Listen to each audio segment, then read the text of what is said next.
going to tell you guys where I get 90% of my retreat villas, and this is something I have never told anyone before. Once you have the villa, you'll know exactly your dates, how many spots you can open on the retreat, what to price your retreat at. It literally is the foundation of planning your retreat. And I take a lot of pride in picking the perfect villa, and I get so many compliments on this, so I'm going to show you exactly how I do it. With that said, where I get 90% of my villas is through Airbnb. I wish this was sponsored, but it's not, because the amount of places I get through Airbnb is crazy. What I love about Airbnb is very reliable. It's very trustworthy, and you can see exactly what you're getting. You can see past reviews from people who have been there. You can literally book a place without worrying about anything. This is going to be where you're going to spend most of your time at on the retreat, so you want to make sure that it's the perfect place. And guys, there is a method on how to use Airbnb to pick the perfect villa. We are going to do a speed run on how I do this. So going into your app, you want to search your location, which we talked about in our last video on how to pick the perfect location. I always do flexible for a week and about 10 to 12 people. I always put 12 just in case. From here, we are not going to start searching because there is a lot more filters that we need to put in place. You're going to click the little filter button at the top right, and then this is where we do our magic. You're going to put your budget if you have one, then the rooms and beds. It really depends on the formation. I have hosted retreats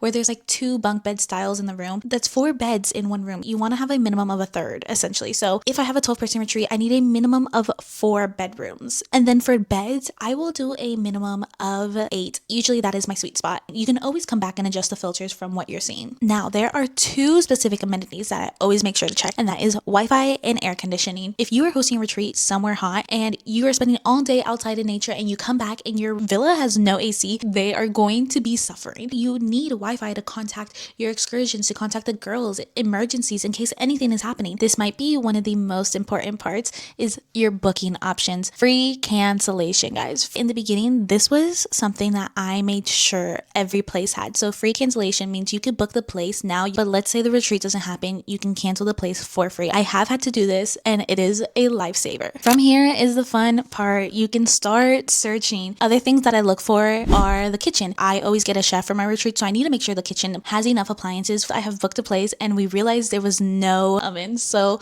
we had to adjust. Those are areas that I have personally went through, so now I can tell you guys what to look for. Another thing is the beds. Sometimes you'll put 8 or 10 beds, but 2 of those beds are actually sofa beds. I have never hosted a retreat where a girl sleeps on a sofa bed. That is, again, my personal preference. Just because I put the filters, I don't automatically assume that each place that I'm looking at will fit what I'm looking for. And that is everything that goes into picking the perfect villa for your retreat. If you have any other questions, comment them below. Make sure you stay and follow along for the rest of the series, because I am diving deep into all of it. By the end of the series, you should have your perfect retreat chosen, and you should have a system in place on how to host your own retreats.